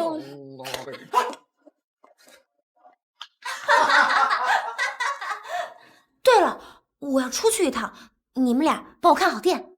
你要去哪儿？哎呀，我去找白阿姨。之前联谊会，她帮我说了很多好话，我去给她送套衣服。我先回去一趟。什么？你让我去偷自行车？现在苏梅要去我妈家，我也要去我妈家。她不知道我妈是我妈，我也不能让她在我妈家看到我呀。厂长，你绕口令说的不错呀。你就说你去不去吧。我不偷，这要让夫人发现，我还不得被扭送到治安所去？行，你要是不去的话，我就把你收那2瓶好酒的事情。别呀，厂长，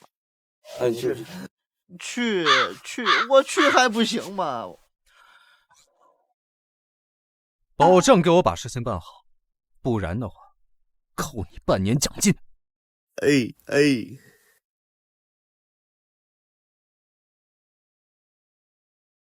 呦，夫人哎，这偷自行车真的不是我的本意啊！谁让你男人不告诉你他是厂长，你是厂长夫人呢？这披萨刚做好，还热乎着呢，就是不知道白阿姨会不会喜欢。苏梅，不好了！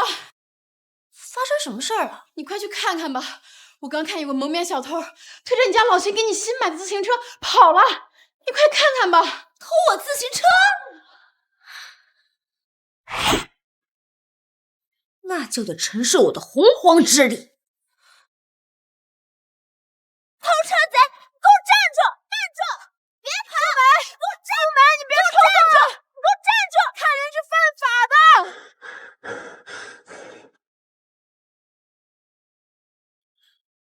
那完了，这次厂长非得弄死我不可呀！我倒要看看是什么牛鬼神蛇敢偷我苏梅的车！你知不知道，在整个厂区，杨秘书，我说看背影怎么这么熟？你怎么偷车啊你？你们听我解释。不听！你偷车就应该送到治安所。苏同志，你作为秘书，工资应该不低吧？怎么还偷我们工人的车呀？苏同志，你们听我解释。我不听你狡辩，这是误会。这个我是完全是借车，这事儿你们家老秦他是同意的。真的啊，我给他说过了。那你戴个这个头套，像个恐怖分子一样干什么？这都是误会。这戴个头套，它不是那个防风，它保暖的。而且这头套还是在你服装店买的呢。戴得很好，下次不许戴。话说回来，虽然说是我家老秦同意，不过这是我的车，你不经我的允许就骑走，你这就是偷。你想怎么样？赔钱。苏梅同志，您就可怜我吧，我上有老下有小，一个月就40块钱工资，我要养活一家老小呢。少来！你根本就没有结婚，你别以为我不知道。既然你非想要，那钱是我的命，我只能实话实说了。这件事是你们家老秦委托我偷的车。啊？不相信？我说你们家老秦就会在你面前卖乖，他其实啊……少来！好啊，你不仅偷车在前，现在竟然还敢编排我们家老秦！50块1分不能少。没钱。啊，没钱是吧？我听说你刚给你的女朋友买买了一台缝纫机。你缝纫机你也想要？那肯定不行啊！那缝纫机是我给我未来丈母娘的见面礼。好吧，君子不夺人所爱，我就把你偷摄的事迹传遍到我们整个厂子。给，想要缝纫机，给。好，那就这么愉快的说定了。我下个就去退。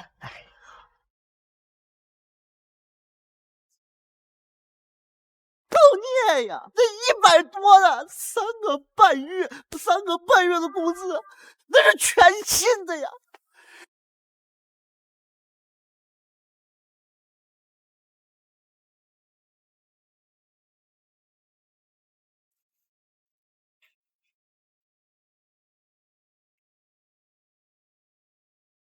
你是说杨秘书借了苏梅家的车，反被苏梅诬陷偷车，还坐地起价要了杨秘书给未来丈母娘买的缝纫机？对啊，我刚才听说的。我的车间主任被扒，你爸的副厂长被调查，还导致你这个宣传科长被撸，都是苏梅和秦建川搞的祸，是他们逼咱们的。你想干啥呀？以前杨秘书处处帮着秦建川，不就看他是城里调下来的指导组长吗？那肯定的呀。现在苏梅可是把杨秘书给得罪了，他们绝对要趁着这个机会把秦建川这个指导组长给他撤掉，这样我还有可能当回我的车间主任。真的？我有个办法。好，知道。听说你今天把杨秘书的缝纫机放在店里去了？哎呀，好像是有这么个事。怎么，店里是缺缝纫机了吗？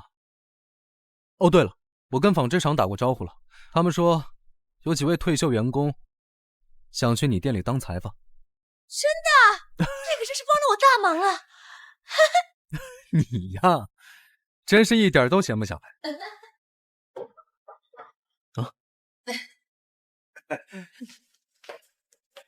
是你们？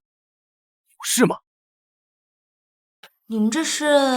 苏梅呀，之前的事儿是我和好人哥的不对，我们已经充分认识到自己的错误了。今天来是特意给你们赔礼道歉的。赔礼道歉？是吧，好人哥？对，苏梅啊，虽说自从秦组长来了之后，咱们之间闹了许多不愉快，但是我跟玲玲想了想，毕竟咱们从小一起长大，而且咱俩还是娃娃亲呢，是吧？以前的事就算了，咱们以后还是好同志、好朋友。他们这是搞什么鬼？不知道。虽然不知道你们在搞什么鬼，不过我这个人嘛，大人有大量，只要你们能充分认识错误，那咱们还是好朋友。是。哎呀，差点忘了，苏梅呀，这是我给你准备的老家特产，你看。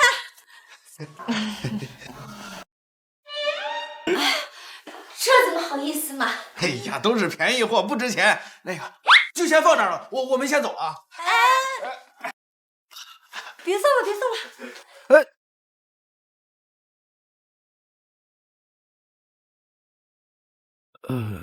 在晃悠室呢。有问题啊！吕玲玲和好人怎么可能这么好心来给我们送特产？依我看，他们俩肯定有什么事情来求我们。可是为什么不直接跟我说呢？会不会是你想多了？人家可能是真的来道歉，想以后好好相处的。依我对他们的了解，几乎不可能。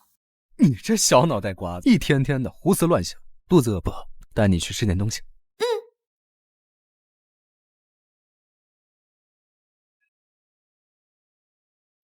领导，这就是秦建川和苏梅的家。你说苏梅和秦建川盗窃厂区财物是真的吗？千真万确呀，领导，他们偷的可是我们车间的机床配件，值不少钱呢。就是呀，领导，我已经通知我们厂的杨秘书，他马上就到。这次可是人赃并获呀，领导你千万不要亲自收了。好人吕玲玲，闭嘴！两个青川厂的柱子，赶紧把你们盗窃的赃物交出来！对呀，我都看到了，就藏在你们家的纸箱子里，交出来！苏梅同志，有人举报你盗窃厂区机床零件，我们来核实一下。同志，您可能误会，我们不可能盗窃公共财物的。那请你配合我们。走。那是雪花膏，别弄坏了。那是新买的粮和油，别打碎了。走啊！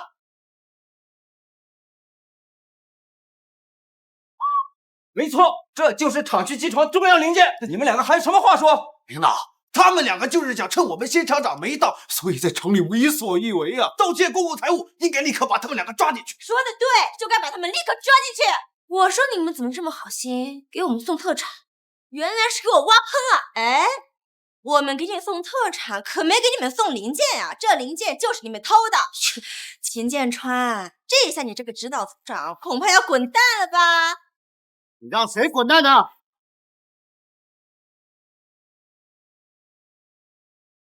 杨秘书，你可算来了，人赃并获呀！立刻把他们两个赶出青川厂。该赶出青川厂的是你俩。杨秘书，你这话什么意思啊？什么意思？哼！厂长，都是他俩盗窃公共财物，还栽赃诬陷你和夫人。按照厂规，他们俩应该赶出青川厂。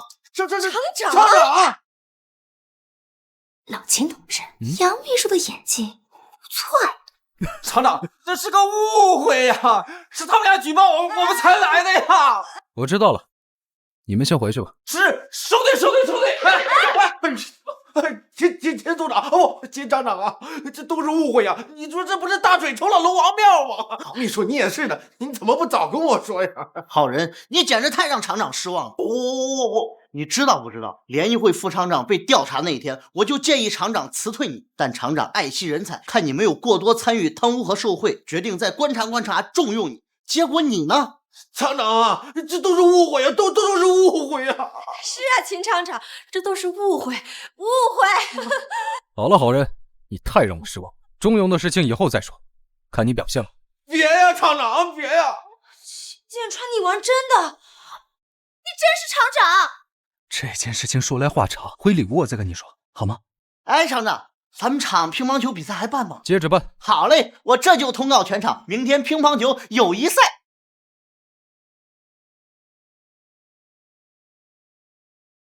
素梅同志，你这是干什么？老秦同志，我有很重要的事情要跟你说。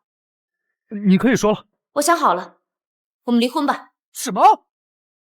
是不是我哪里做的不够好，还是我说什么话得罪你了？我可以改的。不是你的问题，是我的问题。我们不能这样下去了。你觉得这样不好吗？当然不好了。人怎么能在一棵树上吊死？要吊死也得多试几棵树，你知道吗？当年我在我老家数10年如一日不休息，我现在好不容易可以休息休息，我当然要过不一样的人生。我懂了，你是外面有人了，可以这么理解吧？那人是谁？那人是谁不重要，重要的是我知道当初你跟我领证就是怕耽误我的名声，可那个时候我不知道你是厂长，现在我知道了。你这么优秀的男人，不能因为我的名声耽误你一辈子。那个人是谁？你妈。啊！我的意思是，我要做你妈那样的女人。我妈？我妈怎么了？成功、有钱、没男人。我不同意。老秦同志，你该不会是爱上我了吧？我的意思是，现在离婚不是好时候，马上厂里就要年底分红了，那个时候离婚还能多拿点分红。言之有理，老秦同志为人民服务，好话当上。对了，我妈约我们中午一起去她家吃个饭，你先收拾收拾，我等你。好。小苏啊，来多吃点啊。你要想吃什么呀？一会儿让妈妈呀再给你做。谢谢白阿姨。夫人，您心疼儿媳妇儿就自己做嘛，我一会儿还得回去看孙子呢。有孙子抱啊，真好。儿子啊，你和小苏什么时候要个孩子呀？呀，小苏，你怎么了？是不是怀上了？啊，不是的，白阿姨，我先去趟洗手间。儿子，你少吃点啊，给小苏留点。妈，你这也太偏心了。我偏心？那你吃那么多，你能跟我生孙子吗？生孙子恐怕生不了。怎么了？我跟苏梅同志要离婚了。你说啥？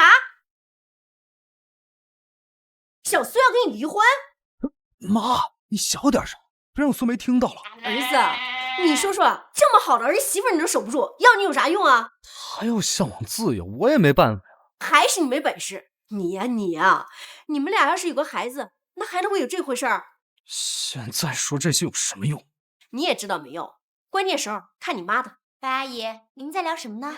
小苏呀，下午没什么事儿，你陪我去商场逛逛吧。好啊，正好下午我没事，想去商场看看，为我的服装店点点新款。你跟阿姨说，你的服装店现在生意怎么样啊？都是工友，还行吧。哎呀，这工人辛辛苦苦的，一个月能赚多少钱？看来我对儿子是太苛刻了，导致小苏看不上我儿子。王妈，把我床头柜上的盒子拿过来。小苏啊，你打开看看，这个是什么？阿姨，您这是？这个呀，是咱们家的家底儿，以后啊，就全交给你来管了。阿姨，这不合适吧？这怎么不合适啊？咱们家呀，一直都是女人当家的，我说合适就合适。另外呢，找个好日子把婚礼给办了。对，在厂房的礼堂啊。小苏啊，你有什么要求啊，尽管跟我提，我能满足的呢，就尽量满足；满足不了的呀，我也想办法去满足。如果这是梦，我愿场醉不愿醒呀。阿姨呢，就有一个要求，您尽管提。你们俩呀，尽快要个孩子。你妈我想孙子呀，都快想疯了。对了，还有，你弟呢，马上就要来青川县了，你呀，带着小苏一块儿见见你弟。老秦，你还有个弟弟？好，我这个做嫂子的呀，一定见。还得看你老妈的吧。厉害。小秦，你妈给的那些东西，我都放在床头柜了。我妈给你的，你安排就是了。我当初不拒绝，还不是怕他老人家伤心。毕竟咱俩迟早要离婚的。我出去一趟，走了。你要去哪？约会。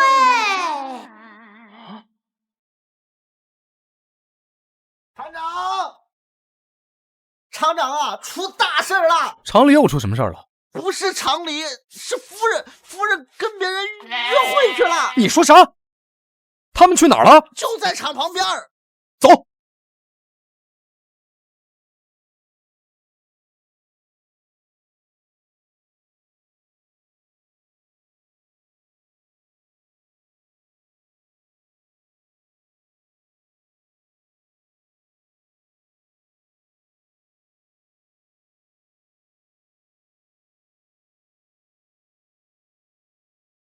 不错不错，谢谢。厂长，跟夫人约会那个是你亲弟弟。知道，他不在国外好好待着，回来捣什么乱？厂长快看，送花了，他给夫人送花了。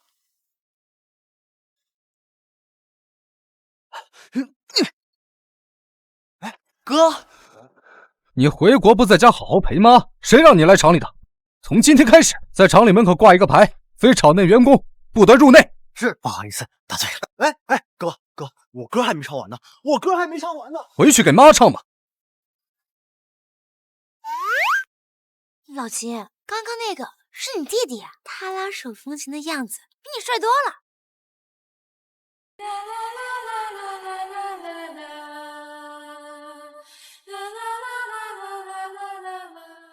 嫂子，我可是听厂里人说了，你搭配的衣服最好看了。那当然，我可是眼光超前，保证呀，你穿上我做的衣服，一定万众瞩目。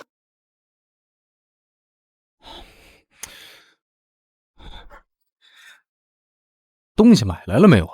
厂长啊，我跑遍了整个县城，一家卖手风琴的都没有。还有一家是可以预定的，但是得2天以后才能到啊。那你明天可以辞职了。别呀，厂长，我这……行了，你先回去。那我之前缝纫机的钱啥时候给我？你再多嘴一句，我现在就把你开了。走，马上走，说走就走。再见。建川，许哥，好久不见。你怎么回青川县了？我让我爸把我调到纺织厂了。建川，上学的时候老师都说我们很般配，其实我这次回来是想跟你聊聊我们的事儿的。我们能有什么事？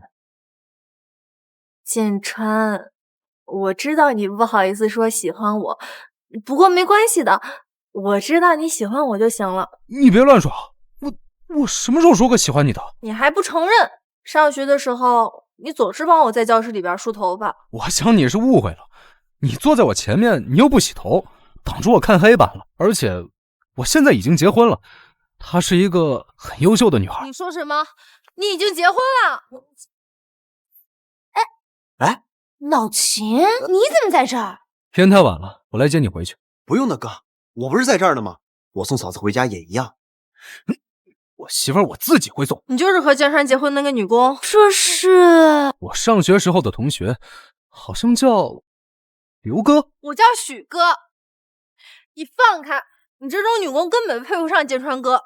明天你们就去离婚，只有我和建川哥才是一对的。在我们老家呢，你这样的角色一般叫小三，而原配呢，也就是我这个角色，会把你当街衣服扒光。不过呀，你不用担心，因为我没有那么恶毒，只要你价格给了位，我老公就卖给你了。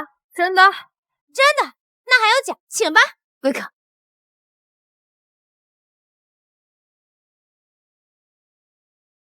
你真的愿意离开建川哥？看来小姐姐对我的信任还是不够啊。你放心，我苏梅这个人做生意一向价格公正，童叟无欺。你和建川本无缘，全靠小姐姐，你有钱呀。见钱眼开的女人，你这种女人根本就配不上建川哥。我能不能配上，关键看你给多少钱。给你500块，明天去和建川哥离婚。500，小姐姐，我只是卖老公，我又不是傻子。我这个服装店的1个月盈利是60块，建川1个月的工资70块，我们俩1年加起来就是1680，这还不算他年底分红，500够我塞牙缝。1600就1600，太少。2600，太少。那你想要多少？1万，概不还价。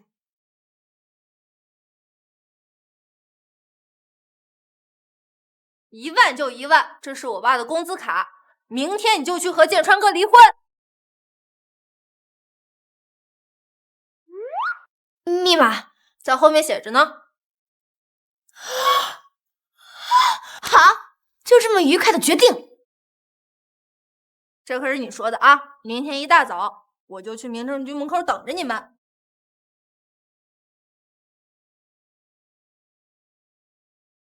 苏梅同志，你跟许哥聊了些什么呀？他说你明天要去民政局。老秦同志，我正式通知你，明天早上我们就去离婚。为什么？不是说好不离婚的吗？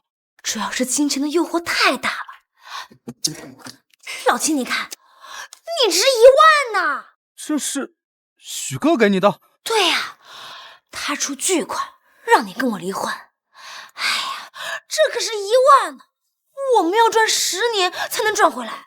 你把钱退了，要钱的话我有，我还能赚。你就这么不想跟我离婚？我……行了行了，我们呀就去民政局领个证儿。这1万块钱呢，我还有别的打算。我准备开个饰品店，就算借许哥的，大不了到时候算他股份。假离婚呢？对，表面离婚，暗中保持关系。好吧，那你说你要开个食品店是要做打卤脑吗？什么食品店？是饰品店，就是什么手镯、项链，还有头绳。哎，算了算了，跟你说你也不会懂的。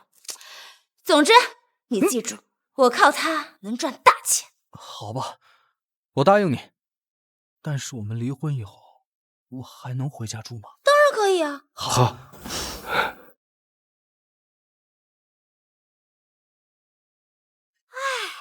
终于离婚了。苏梅同志，你就这么想跟我离婚吗？老秦同志，你知道在80年代跟你离婚能拿1万块钱是什么概念？这简直就是天上掉馅饼呀！建川，青书姐姐来了，你看这是什么？离婚证，算你识相。从现在开始，你和建川哥一点关系都没有了。你以后不要缠着他。放心放心，有道是拿人钱财，替人消灾嘛。我就不打扰你们俩郎情妾意、情意绵绵了，我先走了。建川哥，我早就说了，你和这个苏梅一点也不合适，只有我和你才是最合适的。许哥同志，请你自重。建川，你不会还想着那个苏梅吧？你和他已经离婚了。对啊，我是想着他。那我去把给他的那1万块钱收回来。我是想他那么冷漠无情，说离婚就离婚，这么久夫妻了，也没有一点留恋之心。建川，你放心，我以后绝对不会这么对待你的。把手撒开，别碰我儿子！我这刚一碰上，就被抓回来了。妈，你轻点，苏梅手都让你抓红了。小苏啊，妈不是故意的，弄疼你了吧？哎，我来。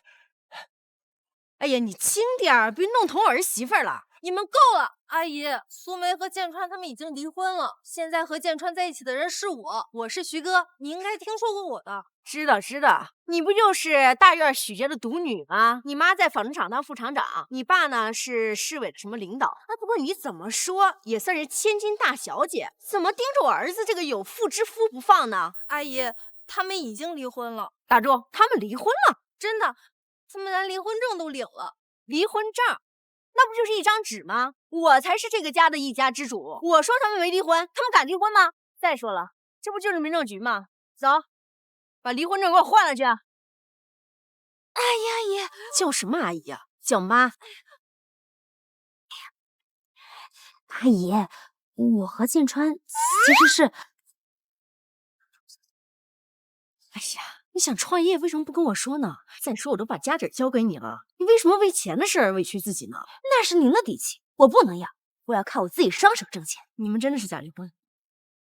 那个什么姓许的，你给我过来。阿姨，我同意你跟我儿子从朋友开始相处，但是呢，你一定要守好底线，千万不要有什么亲密动作，你听明白了没？哎呀，阿姨，你这样怪不好意思的。你这样的女人我见多了。哼，一副娇滴样子勾引谁呢？你不就仗你家条件好吗？跟我们家小苏施加压力。要是我们家小苏笨一点，还被你给欺负死。阿姨，我不会。行了，不想听你说了。小苏啊，你不是喜欢什么饰品吗？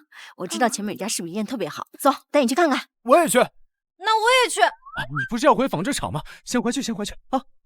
哎，等等我。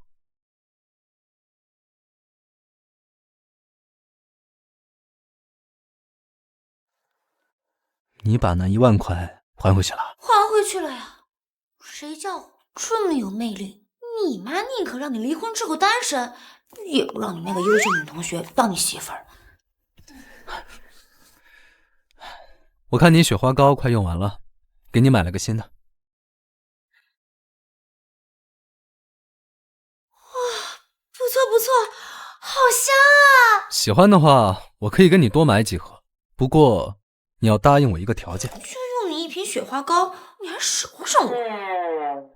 你都用我雪花膏了，咱们什么时候复婚呢？这个嘛，就得看你表现了。好吧。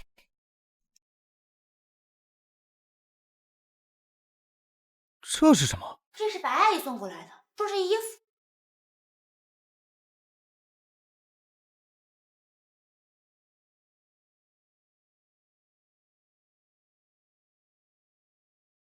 儿媳，儿子，我今晚的飞机去俄国，妈要去见一个老朋友。信件上的这个日子啊，是妈给你们算的好日子。你们领证这么久，也该办婚礼了。我已经替你们通知青川厂全体员工了。啊，这日期不就是明天吗？苏梅，你明天和厂长结婚，家里东西都准备好了吗？我们提前来帮忙了，被子、洗脸盆还有水壶都给你买齐了。就是。虽然咱们之前闹了许多不愉快，但毕竟都是一个厂院的嘛。红包我都准备好了，让吃喜酒吧。苏梅同志，你愿意嫁给我吗？良辰吉日，一娶一嫁，大家把气氛烘托起来呀！老好，当时要不是苏梅和厂长喝多了，阴差阳错在一起了，今天结婚的可就是你了。哎呀，我这不是缘分没到吗？再说了，我已经决定离开青川县发展了。等秦厂长跟苏梅的婚礼一过，我就坐车去湘江。你不带吕玲玲一块儿了吗？人家是副厂长的女儿。再说了，我也看透了，人家一直瞧不上我，上赶着干嘛呀？老好，去湘江好好学学，把先进的技术带回来，让咱们青川厂啊越来越好。那必须啊！虽然我不是青川厂的一员了，但是我可是从小在这长大的。新郎官来喽！新郎官，新郎官，新郎官，新郎官，真帅！谁说你不是青川厂的一员呢？秦厂长啊，咱们这段时间确实有许多不愉快的，我呢也承认我有许多不足的地方，所以我决定去外地发展了。等我发展好了，再回来给咱们青川厂做贡献。那就算你将功补过了。杨正，在呢，把好人的车票和差旅费都报销了，就算他替我们青川厂去学习先进技术。真的？我什么时候骗过你？好了好了，都别光顾着聊天了。新郎赶紧去接新娘！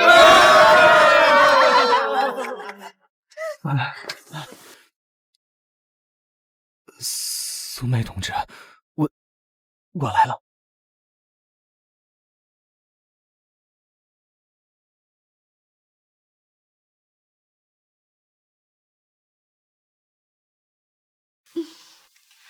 好看吗？好看。我说老秦，你不会没给苏梅表白过吧？大家说要不要让他表一个呀？表一个！就他笨嘴拙舌还表白？我不是笨嘴拙舌，我可以的。苏梅同志，从我们第一次见面的时候开始，我就感觉你是我的命中注定。那你有多喜欢我？说不出来有多喜欢，但是我所有喜欢的其他事情加起来都比不上你，你是第一，而且遥遥领先。各位，肉娃娃，肉娃娃，愣着干嘛呀？接着说呀！我的意思是，如果顺利的话，我们就早点结婚；如果不顺利的话，我们就晚点结婚。反正迟早我们都会在一起。哎呀，快停下，别说了。我这鸡皮疙瘩都起来了。那要不亲一个？亲一个，亲一个，亲一个，亲一个，亲一个，亲一个。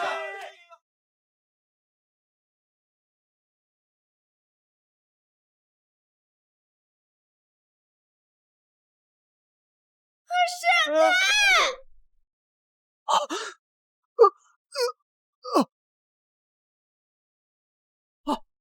这苏梅，苏梅，你醒一醒，苏梅！掉灯，那怎么会掉下来呀？没事，苏梅，苏梅，你醒一醒啊！苏梅，不能出事的。苏梅，苏梅，你醒醒啊！你再不醒过来，我就不跟你介绍对象了啊！你可以不给我吃饭，但不能不跟我介绍对象。你总算醒了，你吓死我了，你知道不知道？我怎么在这儿？颁奖典礼上你忽然就晕倒了，要不是剑川集团的秦总开车把你送过来，你现在怎么样还不知道呢？秦剑川，冒昧了啊！人家秦总可是高岭之花万千少女的梦，你怎么一上来喊人家全名呢？没关系，苏小姐，好些了吗？好多了，好多了。奇怪了，难道80年代是我的一场梦？梦里的老秦和这个秦剑川简直一模一样啊！那个秦总，你认识我？我关注苏小姐很久了。那什么，你们聊，我口渴了，我去买口饭吃。苏梅，你给我听好了，你母亲说了，到现在这些年全跟实验室一起过来，现在好不容易有一个男的跟你单独相处，你给我识相，你赶紧把自己嫁出去，明白了吗？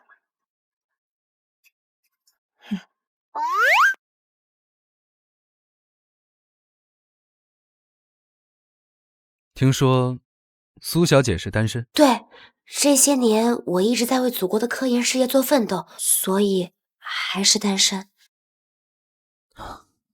介意我做你老公吗？那什么，我先吃个糖压压惊。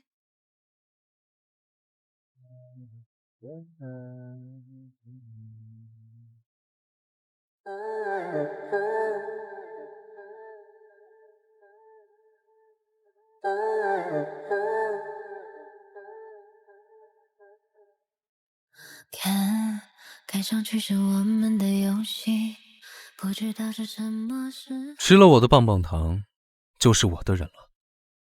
等你出了院，我们就领证结婚。